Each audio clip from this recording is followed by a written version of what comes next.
Bonjour à tous, c'est Assa, votre tuteur. Dans cette vidéo, on débute avec ANSYS. On fera une analyse statique non linéaire. Voilà, ici, ce que vous voyez, c'est ANSYS Workbench. Et je vous avoue, je me suis dit, peut-être je dois commencer avec de l'analyse statique linéaire. Mais je me suis dit que le but principal, c'est vraiment de voir comment marche le logiciel et voilà. Donc, je vous ai préparé ce tuto qui est très intéressant, qui vous permettra de bien voir les différentes étapes pour que vous ayez une simulation sur ANSYS. Voilà. Donc, Workbench, c'est une partie très importante sur ANSYS. Bon, il faut vraiment connaître comment Workbench marche, comment faire les choses. Donc, vous pouvez commencer par ces blocs-là, les systèmes, les composants des systèmes, les différents composants. Vous pouvez prendre les propriétés qui est Engineering Data, Geometry, qui est la géométrie, Mesh, le maillage, etc. Mais ce que je vais commencer, c'est de prendre Static Structural. Si tu prends Static Structural, ici, tu as la possibilité enfin, d'avoir tout ça dans un seul bloc. Static Structural, c'est sûr que là, on travaille ou bien on va faire une analyse statique. Donc, j'entre dans Engineering Data. Là, c'est les propriétés. On a Structural Style qui est les propriétés par défaut. Voilà. Structural Style, c'est le propriété par défaut. C'est le matériau par défaut déjà défini par le logiciel, qui est l'acier structural. Donc là, j'ai vraiment les données de l'acier. Voilà. Si je mets en mégapascal, vous allez voir 200 000 et puis coefficient de Poisson 0,3. Mais j'ai pas les propriétés plastiques. Enfin, il y a deux à trois façons de faire les choses, hein. Je peux juste venir ici, plasticity. Voilà, je prends ça, Binaries Tree Hardening, je mets ici, puis j'enseigne les données. Je mets 250 parce que c'est ça, et puis 1450 ici, donc un modulus. Ou bien je supprime ce matériau-là, et je donne un nom, puis je prends les blocs, je les mets ici, je mets. Mais il y a la troisième méthode qui est très pratique. Tu entres ici dans Engineering Data Sources, tu cliques une seule fois, puis tu verras ici. Mais avant que tu aies ce bloc-là, des fois, tu peux en avoir besoin ici enfin, je grandis ça.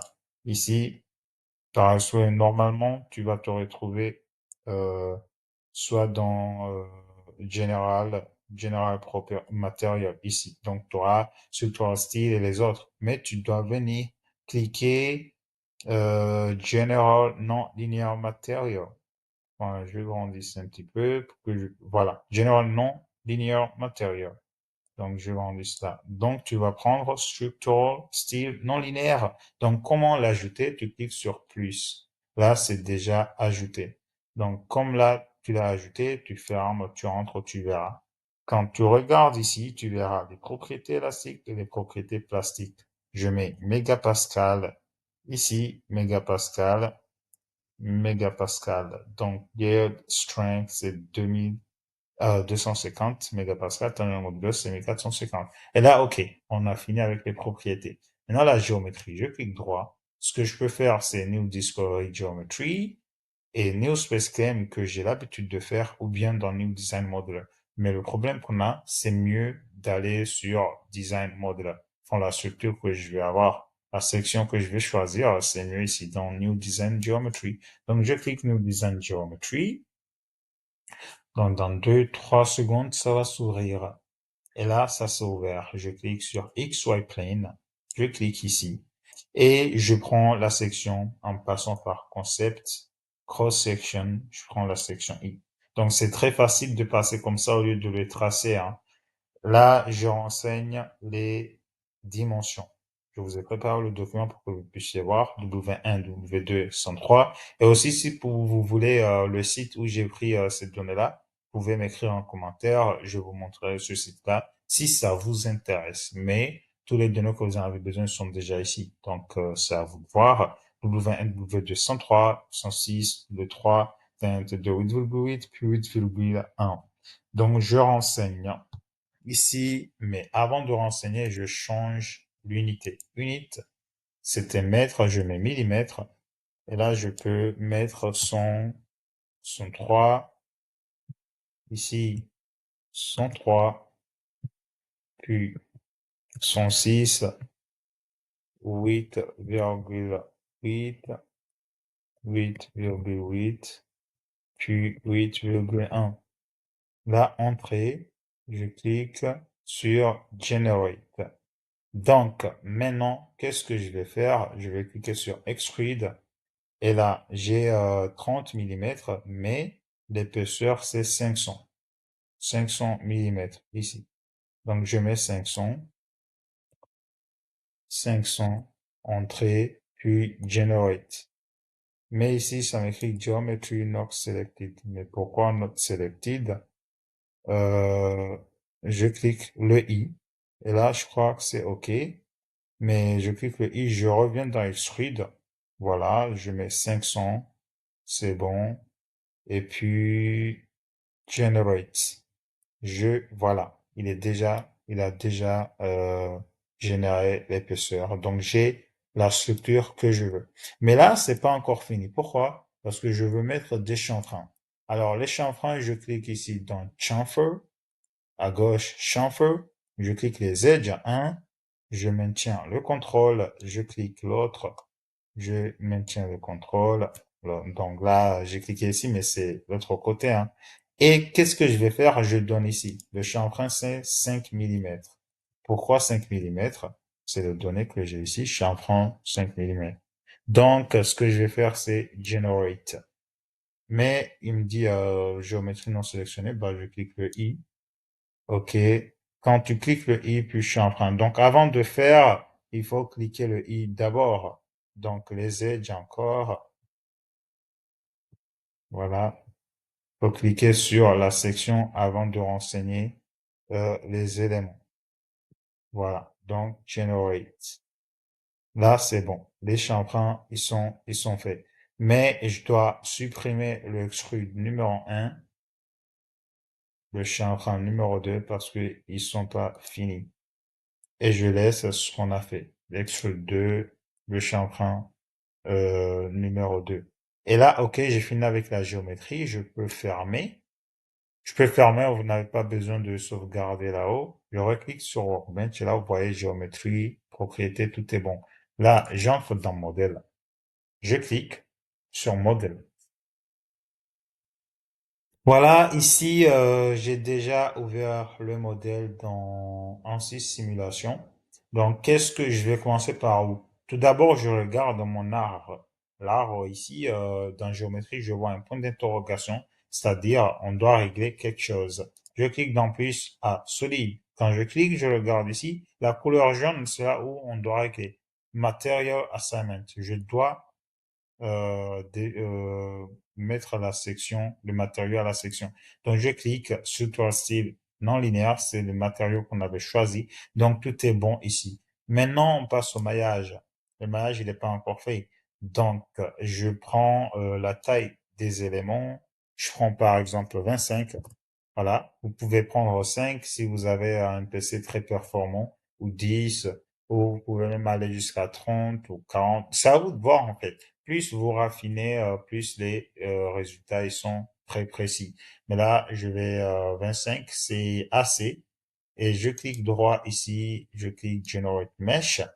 Le maillage, il va se faire très rapidement. Vous allez voir, c'est assez un très bon maillage. On n'est pas obligé de mettre plein de méthodes parce que des fois, vous aurez besoin de cliquer droit et choisir plein de méthodes ici, plein de choses pour que vous puissiez avoir un bon maillage. Là, c'est une section que ANSYS a l'habitude d'avoir et honnêtement, c'est pas une section ou une structure qui est compliquée. Donc, on a un bon maillage. Ça se voit que c'est un bon maillage. C'est assez constant. Donc, pour mieux aussi visualiser que est-ce que c'est un bon maillage, vous pouvez venir ici dans la qualité et vérifier. Mesh metric, vous allez dans aspect ratio et vous regardez, bah voilà, minimum 2, 3, bah c'est bon. Voilà. Donc, qu'est-ce que je vais faire maintenant? Je pense que je vais aux conditions limites parce que j'ai déjà fait le maillage. Donc, aux conditions limites, là, je vous avais dit, c'est une poutre en porte-à-faux. C'est-à-dire, elle est bloquée d'une côté et comment dire, libre de l'autre côté. Donc, je dois mettre un encastrement. Mais voilà, je clique ici, Insert Fixed Support. Fixed Support, ça veut dire encastrement. Je bloque les translations et les rotations. Mais de quel côté je vais bloquer? Vous pouvez bloquer n'importe quel côté, mais c'est mieux de bloquer l'origine. Voilà, donc pour avoir l'origine, je clique ici, coordonnées système, et je vois l'origine, c'est ici. Des fois, le repère, vous le voyez, mais quand vous le voyez pas, vous cliquez dans coordonnées système, vous regardez. Coordonnées système, c'est le système coordonné, hein, français. Donc, ici, c'est l'origine. Je clique dans Fix, porte, je choisis cette option de cliquer une face, je clique, égal, puis c'est bon.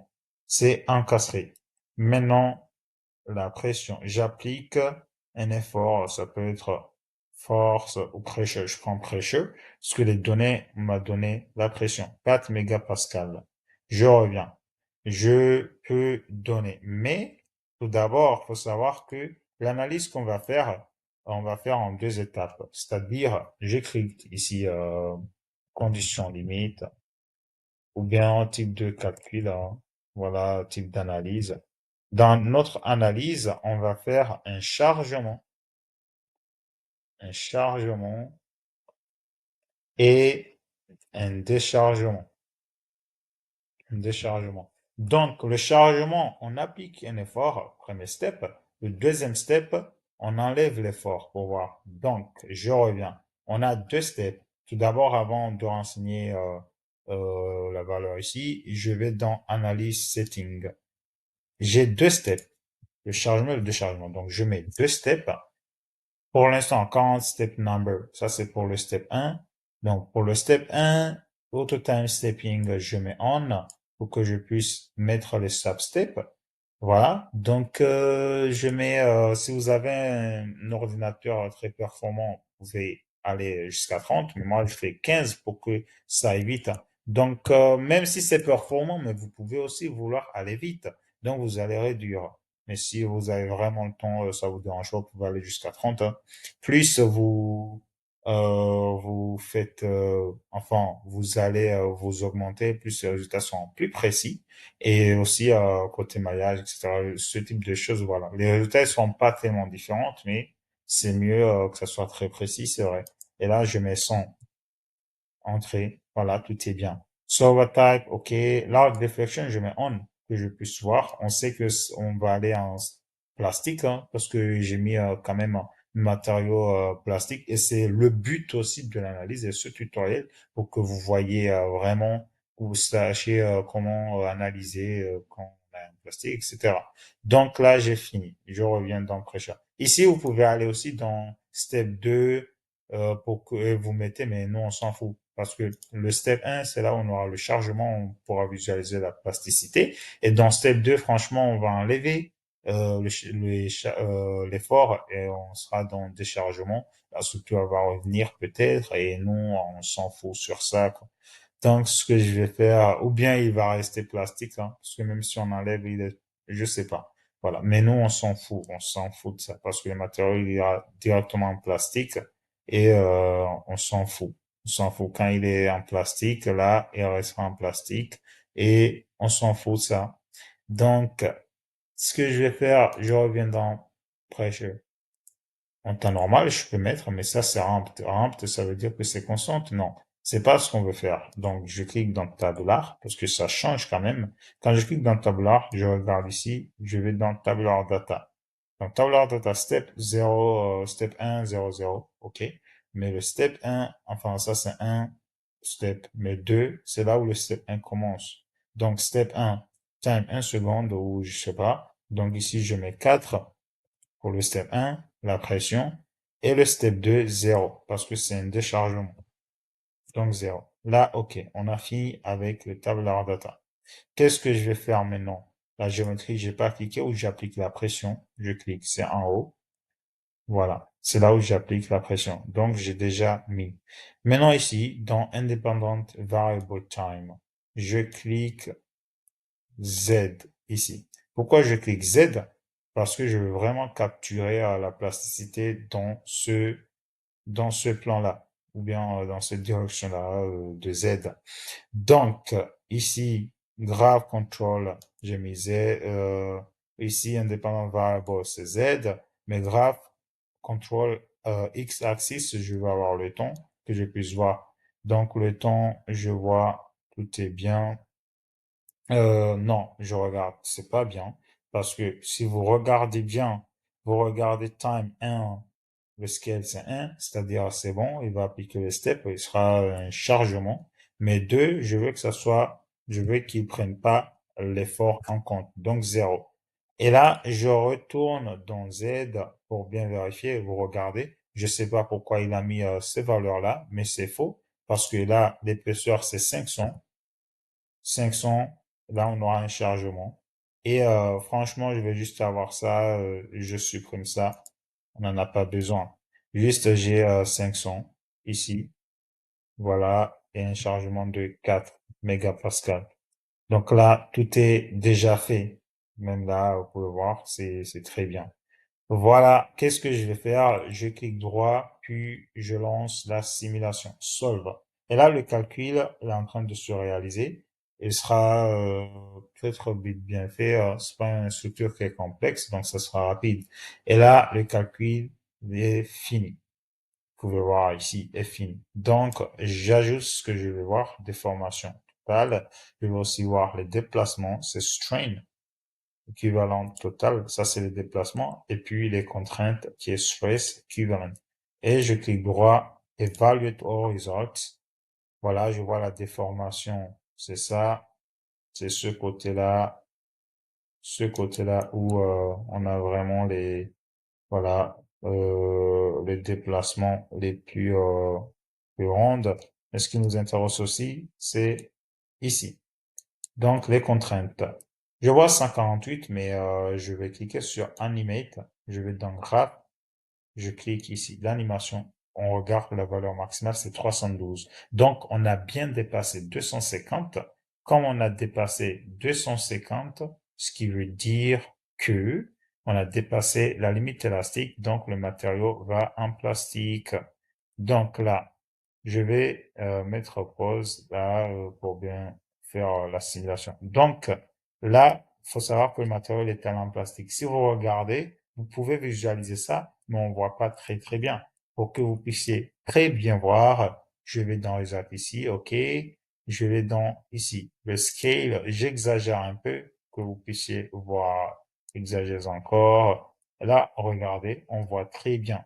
Très, très bien, la plasticité. Voilà. Là, OK. Ce que je peux faire aussi, c'est vous afficher un graphe. Comment afficher les graphes? Comment afficher les graphes? Donc, pour afficher les graphes, je vais faire comme ça. J'ajoute notre contrainte, stress, von Mises, et puis je vais prendre cette option-là, cliquer un nœud. Par exemple, je vais afficher un graphe dans ce nœud-là. Donc, je clique droit, insert strain, equivalent total strain. Donc, ça, j'évalue result.